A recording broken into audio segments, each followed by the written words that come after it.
ভাইরে, আমি জানতাম ভাই যে এই বাড়ি আমার দাদা প্রায় 100 বছর থেকে গেছে। আমার দাদার বাপেরা, আমার দাদারা সেই জায়গায় আজকে এসে শুনি ভাই যে আমাদের আর নয়। অর্থাৎ আগেকার মানুষ কি একটা বোকামো কাজ করে গেছে ভাই, দেখেন।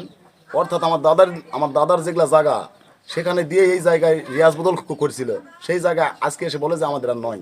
তো এই জায়গা সেই মালিকের আবার দখল দিয়ে, ধরেন যে মসজিদে দান করবা চাই, এই যে মসজিদ, এই মসজিদে দান করবা চাই। তো ভাই রে, অবশ্যই আর কি বলবো ভাই, বলার ভাষা নাই। তো আমার জন্য দোয়া করবেন। জানি না, আমার দুটা ছেলে, একটা মেয়ে। তো এখন দুই ছেলে নিয়ে ভাই কোথায় যাব, কি করব, অনেক চিন্তার উপর আছি ভাই। এই কৃষক ভাইটির জন্য সবাই দোয়া করবেন। আমি ভেবে কুল পাচ্ছি না ভাই যে আমি কি করব, আমি মা তো আমার খেলতেছে না ভাই। তো বিশেষ করে আপনারা যারা ভাই অবশ্যই বাড়ি ভিটা নিয়ে আসেন, আপনাদের কাগজপত্রগুলো দেখবেন ভাই। নইলে এই যে আমার দাদা যে কাজ করে গেছে, এইরকম সিচুয়েশনে আপনাকেও করতে হবে ভাই।